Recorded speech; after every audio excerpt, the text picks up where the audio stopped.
Hi there guys, welcome to today's lesson. The distraction is slightly different today. There's no dogs barking, but you might be able to hear there are cats purring.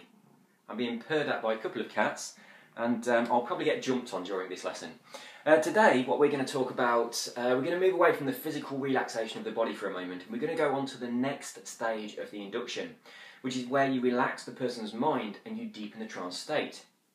Now this part of the induction process, if you're doing the progressive relaxation induction, relax the body, then move on to this section. If you're doing a rapid induction, not many people realise that you still need a trance deepener. So you would do a rapid induction, put someone into a trance very, very quickly through shock or interruption or confusion, then you would flow into a trance deepener. So a trance deepener is used in almost all different inductions, but a lot of people don't recognise that's what's going on.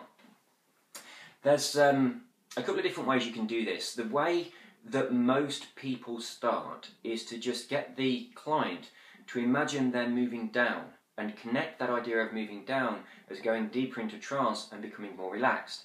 Now the ways that you can do this is to tell someone to imagine they're walking down a flight of stairs, and with each step that they take they become more and more relaxed, as though they're walking down towards trance. Kind of the staircase of relaxation. Another way of doing this is to have your client imagine that they're going down in a lift or an elevator, or they're travelling down on an escalator. Anything that connects the idea of moving down with the idea of becoming more relaxed. Now those are really basic, that's probably where you'll start. There are some advantages to these. You walk the person down, quite often you'll count down, so you'll say you're standing at the top of a flight of stairs. There are 10 stairs, and with each number that I count, you'll take another step down this staircase. And with every step that you take, you become more and more relaxed. 10, and then you go on down through the 10 through 9.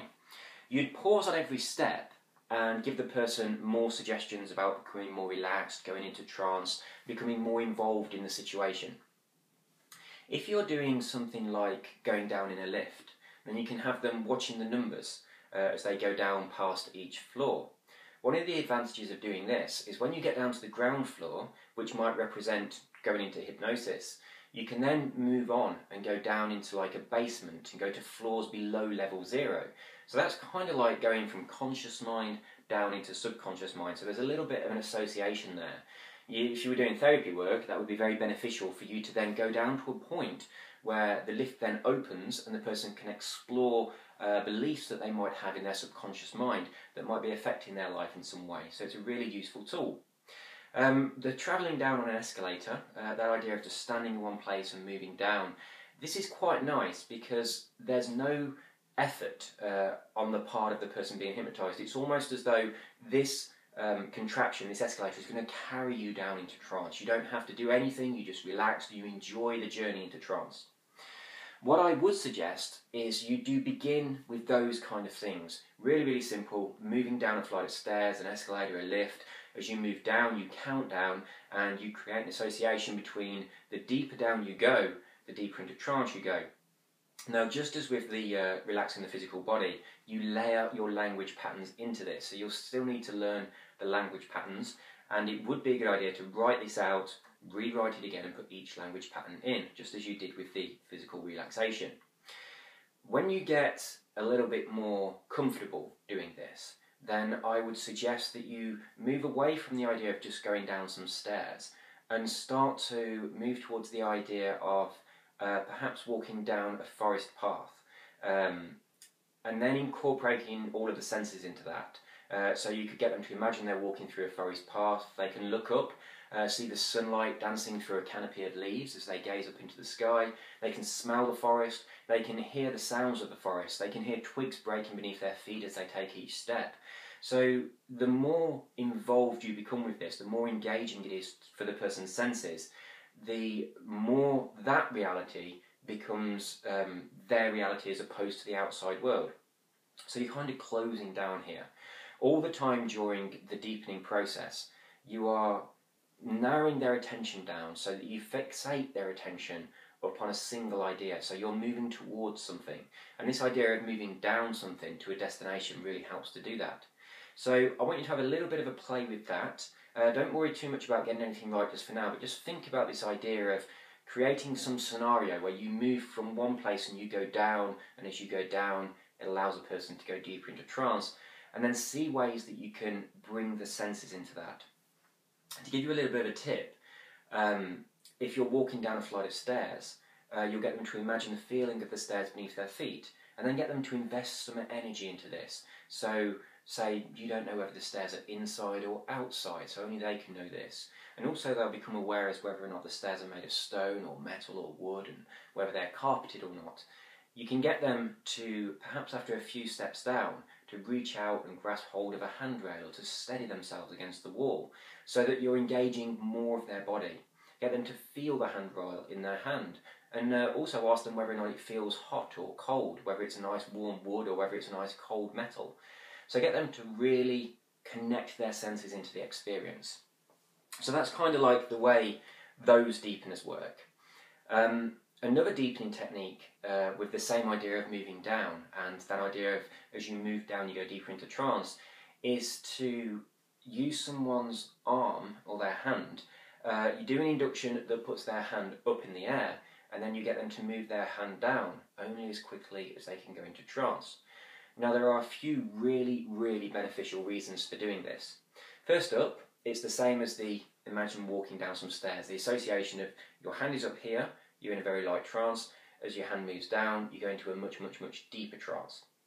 Secondly, they will move their hand as quickly as they are going into trance, so it's a good indicator to you as to where they are.